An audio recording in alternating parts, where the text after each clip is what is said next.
ఈరోజు గరుడ పురాణంలోని ఆచారకాండలో విష్ణు భగవానుని మహిమ అవతార వర్ణనం గురించి తెలుసుకుందాము. భారతీయము వైదికమునకు సాంప్రదాయంలో జయ శబ్దానికి గల ఆధ్యాత్మిక అర్థము పురాణమని, మహాభారతమని విజ్ఞులంటారు. ఏ పురాణాన్ని వ్రాయడం కానీ చదవడం కానీ మొదలుపెట్టినా ముందు ఈ శ్లోకాలు ఉండాలి, చదవాలి. నారాయణం నమస్కృత్య నరం చైవ నరోత్తమం దేవీం సరస్వతీం వ్యాసం తతో జయముధీరయేత్. నారాయణునికి తపశ్శక్తిలో ఆయనతో సమానుడైన నరోత్తముడు నర మహర్షికి, చదువుల తల్లి సరస్వతీ దేవికి, వాన్మాయాధీశుడు వ్యాస మహర్షికి నమస్కరించి ఈ జయ గ్రంథమును ప్రారంభించాలి.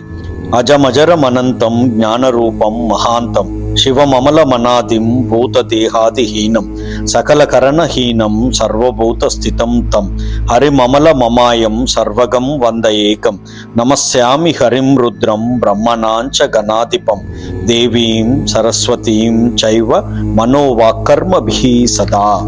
పుట్టుక గాని ముసలితనము గాని లేని కళ్యాణ స్వరూపుడు, అనంతుడు, జ్ఞానస్వరూపుడు, విశుద్ధ చారిత్రుడు, అనాది అయిన వాడు, పాంచభౌతిక శరీరుడు కానివాడు, ఇంద్రియములు లేనివాడు, ప్రాణులలో స్థానము కలవాడు, మాయకు అతీతుడు, సర్వవ్యాపకుడు, పరమ పవిత్రుడు, మంగళమయుడు, అద్వైడునగు శ్రీహరికి వందనం. మనస్సులో, మాటతో, చేతుల ద్వారా ఆ శ్రీహరికి, శివునికి, బ్రహ్మకి, గణేశునికి, సరస్వతీ దేవికి సర్వదా నమస్కరిస్తూ ఉంటున్నాను. ఇక గరుడ మహాపురాణ ప్రారంభము నైమిషారణ్యములో జరిగింది.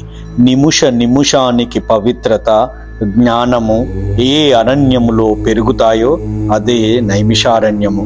అక్కడ లోక కళ్యాణం కోసం వేలాది మునులు శౌనకుని ఆధ్వర్యంలో సత్రయాగం చేస్తూ ఉంటారు. ఇది 1000 ఏళ్ల పాటు సాగే యజ్ఞం. విశ్వంలోని మునులందరూ, ఆచార్యులందరూ, రాజగురువులందరూ, వ్యాస శిష్యులందరూ తీర్థయాత్రలకు వెళ్ళినప్పుడల్లా ఇక్కడకు వచ్చి వెళుతూ ఉంటారు. శౌనక మహర్షి అడగ్గాని కాదనకుండా తాము సంపాదించిన జ్ఞానాన్ని అంతటినీ మాట రూపంలో అక్కడ సమర్పించి వెళుతూ ఉంటారు మునులంతా.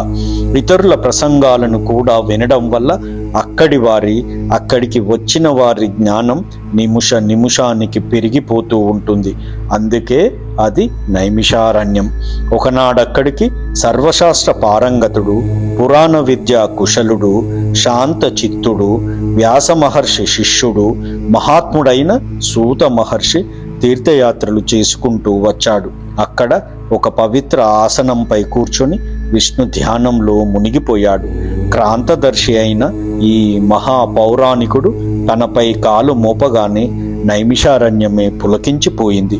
ఆ పులకింత శౌనక మహర్షికి చెప్పకనే చెప్పింది ఎవరో మహానుభావుడు వచ్చాడని.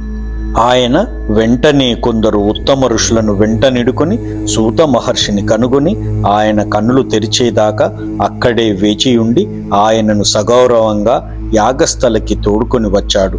మునులందరూ ఆయనను సేవించి ఆతిథ్యమిచ్చి తమ జన్మను చరితార్థం చేసుకున్నారు. తగిన విశ్రాంతి ఆయనకు లభించాక శౌనకుడు మరొక మారు ప్రణామం చేసి ఇలా ప్రార్థించసాగాడు. హే సూతదేవా, మీరు సర్వజ్ఞులు, అందుకే మిమ్మల్ని ప్రార్థిస్తూ ఉన్నాము. మాకు ఈ విషయాన్ని బోధించండి. దేవతలందరిలోకి శ్రేష్ఠుడెవరు? సర్వేశ్వరుడెవరు? పూజ్యుడు, ధ్యానయోగ్యుడు ఎవరు? ఈ జగత్తుకి స్రష్ట, పాలనకర్త, సంహర్త ఎవరు? ఎవరి ద్వారా ఈ సనాతన ధర్మం ప్రవర్తితమగుతున్నది? దుష్ట వినాశకుడెవరు? ఆ దేవదేవుని యొక్క స్వరూపమెట్టిది? ఈ సంపూర్ణ జగత్తు యొక్క సృష్టి ఏ విధంగా జరిగింది? ఆ దేవదేవుడు ఏ వ్రతాలకు సంతుష్టుడవుతాడు? ఏ యోగం ద్వారా మనిషి ఆయనను పొందగలడు? ఆయన అవతారాలెన్ని? వాటికి వంశ పరంపర ఉంటే ఎలా ఉంటుంది? వర్ణాశ్రమ ధర్మాలను నిర్దేశించి రక్షించే వాడెవరు? ఏ మహామతి వీటిని అవసరమైన చోట అన్య విషయాలను బోధించి మమ్ము ధన్యులను, జ్ఞానులను చేసి మా జీవితాలను సార్థకాలను చేయండి అని ఆ శౌనక మహామని ఆ సూత మహర్షిని అడిగాడు. ఒక్క నిమిషం పాటు కనులు మూసుకొని ధ్యానం చేసి కన్నులు తెరిచి చెప్పసాగాడు ఆ సూత మహర్షి. శౌనకదేవా, ఇతర మునీంద్రులారా, మీరడిగిన ప్రశ్నలన్నింటికీ సమాధానంగా గరుడ పురాణాన్ని వినిపించి నేను ధన్యుడనవుతాను.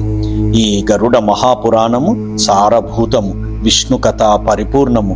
మహాత్ముడు, మహానుభావుడు తన తపోబలంతో, భాగ్య విశేషంతో విష్ణు భగవానుని వాహనమై ఆయన సామీప్యాన్ని పొందినవాడైన గరుత్మంతుడు కశ్యప మహర్షికి ఈ పురాణాన్ని వినిపించాడు. మా గురుదేవులైన వ్యాస మహర్షి నాకు అనుగ్రహించాడు. దేవతాశ్రేష్ఠుడు శ్రీమన్నారాయణుడే. ఆయనే పరబ్రహ్మ, ఆయనే పరమాత్మ. ఆయన ద్వారానే ఈ జగత్తు ఉత్పత్తి, స్థితి, సంహారాలు జరుగుతూ ఉన్నాయి. ఆయన జరా మరణ రహితుడు. భగవంతుడైన ఆ వాసుదేవుడు జన్మ అనగా పుట్టుకలేని వాడైన జగద్రక్షకై సనత్ కుమారాదిగా ఎన్నో రూపాల్లో అవతరిస్తూ ఉంటాడు. మునులారా, ఆ పరమాత్మ మొట్టమొదట కౌమార సర్గులుగా అవతరించాడు. కౌమార సర్గులు అంటే సనకుడు, సనందనుడు, సనత్ కుమారుడు, సనత్సు జాతులు, వీరినే కౌమార సర్గలు అని అంటారు. అప్పుడే కఠోర బ్రహ్మచర్య వ్రతాన్ని అవలంబించి దాని గొప్పదనాన్ని వేదాలతో సహా లోకానికి చాటి చెప్పాడు. రెండవ అవతారంలో యజ్ఞేశ్వరుడైన శ్రీహరియే వరహా శరీరాన్ని ధరించి హిరణ్యాక్షునిచే రసాతలంలో ముంచివేయబడ్డ పృథివిని ఉద్ధరించి స్థితికారకుడైనాడు. మూడో అవతారం ఋషి నారదుడని పేరుతో జన్మించి సాత్వత తంత్ర బోధనను చేశాడు. ఇందులో నిష్కామ కర్మను గూర్చి చెప్పబడింది. నాలుగవది నరనారాయణ అవతారం. ఇందులో శ్రీహరి ధర్మ రక్షణ కోసం కఠోర తపస్సు చేశాడు. దేవతలు, దానవులు కూడా నరనారాయణ మహర్షులను ఆరాధించారు. ఐదవ అవతారంలో శ్రీహరి కపిల నామంతో సిద్ధులలో సర్వశ్రేష్ఠునిగా జనించి కాలగర్భంలో కలిసిపోయిందనుకున్న సంఖ్యా శాస్త్రాన్ని సముద్ధరించి ప్రపంచానికి ప్రసాదించాడు. ఇక ఆరవ అవతారము దత్తాత్రేయుడు. అత్రి మహర్షి, అనసూయ దంపతులకు ఒకప్పుడిచ్చిన వరాన్ని పురస్కరించుకొని శ్రీహరి వారికి పుత్రునిగా జన్మించి కొన్ని వందల మందికి జ్ఞానోపదేశాన్నిచ్చాడు. ముఖ్యంగా అలర్క మహారాజుకి, ప్రహ్లాదునికి బ్రహ్మ విద్యను ఉపదేశించాడు. ఏడవ అవతారం యజ్ఞదేవ నామకం. శ్రీమన్నారాయణుడు రుచి ప్రజాపతి, ఆకూతి దంపతులకు మన స్వయంభువ మన్వంతరంలోనే జన్మించి ఇంద్రాది దేవగణాలచే అద్భుతమైన యజ్ఞాలను చేయించి అందరికీ వాటి పద్ధతిని బోధించి యజ్ఞదేవుడను పేర పూజలందుకున్నాడు. ఎనిమిదవ అవతారం వృషభదేవుడు. కేశవుడే నాభి మేరుదేవి దంపతుల పుత్రునిగా జనించి స్త్రీలకు పరమ ఆదర్శంగా గృహస్థాశ్రమాన్ని నిర్దేశించి నియమాలను ఏర్పరిచి సర్వాశ్రమాల చేత నమస్కరింపబడేటంత శ్రేష్టంగా గృహస్థాశ్రమాన్ని సిద్ధం చేశాడు. ఋషులు ప్రార్థించగా లక్ష్మీనాథుడు పృథు మహారాజుగా పుట్టి గోరూపంలోనున్న పృథ్వీ నుండి దుగ్ధమును వలె అన్నాదికములను, ఔషధ రాశులను పిండి పితికి మానవ జాతికి ప్రసాదించాడు. ఇది ఆయన 9వ అవతారమైంది. భగవంతుని 10వ అవతారము మత్స్యావతారం. చాక్షుష మన్వంతరం చివర్లో ప్రళయం వచ్చినప్పుడు విష్ణువు ఒక బ్రహ్మాండమైన చేప రూపమును ధరించి భూమిని నావగా మార్చి వైవస్వత మనువును ప్రాతినిధ్య జీవరాశులతో సహా అందులోకి రమ్మని ఆదేశించి ఆ పడవ మునిగిపోకుండా కాపాడి సృష్టిని రక్షించాడు. కూర్మావతారం మహావిష్ణువు యొక్క 11వ అవతారం.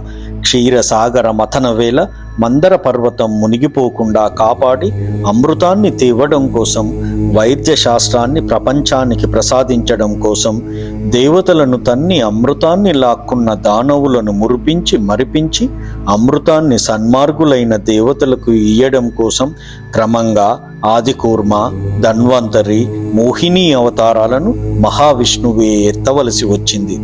ఇక 14వ అవతారమైన నృసింహ అవతారంలో శ్రీ మహావిష్ణువు హిరణ్యకశిపుని భార్య నుండి ప్రహ్లాదుని, సకల లోకాలను రక్షించాడు. 15వదైన వామన అవతారంలో బలిచక్రవర్తిని పాతాళానికి పంపించి అంతవరకు అతని ఆక్రమణలోనున్న ముల్లోకాలను దేవేంద్రుని న్యాయ సక్రమ వైదిక పాలనలోకి తెచ్చాడు. 16వదైన పరశురామ అవతారంలో శ్రీ మహావిష్ణువు బ్రాహ్మణ ద్రోహులై లోక కంటకులుగా దాపురించిన క్షత్రియులను సంహరించాడు. ఆపై 17వదైన వ్యాసనామక అవతారంలో ఆయన పరాశరునికి సత్యవతి ద్వారా జన్మించి వేదాలను సంస్కరించి పరిష్కరించి బోధించి జనంలోకి తీసుకొని వచ్చాడు. శ్రీ మహావిష్ణువు దానవ సంహారానికై కౌసల్య దశరథుల పుత్రుడై శ్రీరాముడను పేర అవతరించి రావణ సంహారం, దేవతల ఉద్ధరణ గావించాడు. ఆయన యొక్క 19వ 20వ అవతారాలు బలరామ శ్రీకృష్ణులు. ఈ అవతారాలలో స్వామి దుష్ట శిక్షణ, శిష్టరక్షణ తానే చేయడము కాక తన వారి చేత దగ్గరుండి చేయించాడు. దానవాంశతో పుట్టిన మానవులు లక్షల సంఖ్యలో మడిసిపోగా భూభారం తగ్గింది. త్వరలోనే శ్రీహరి కీకట దేశంలో జినపుత్రునిగా బుద్ధనామంతో జనించి దేవద్రోహులను మోహంలో ముంచెత్తి లోకాలను రక్షిస్తాడు. ఇది ఆయన 21వ అవతారం.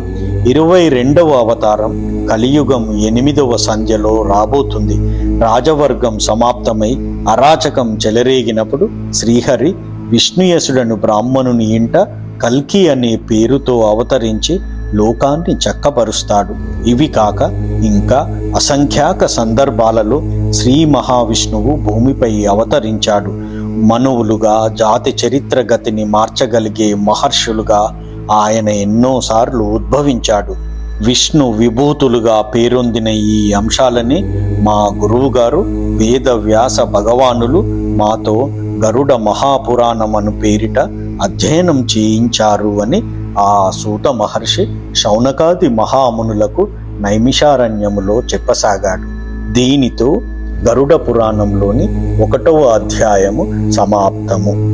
ఓం నమో నారాయణ. ఓం నమో నారాయణ. ఓం నమో నారాయణ. ఓం నమో భగవతే వాసుదేవాయ. ఓం నమో భగవతే వాసుదేవాయ. ఓం నమో భగవతే వాసుదేవాయ. జై శ్రీమన్నారాయణ.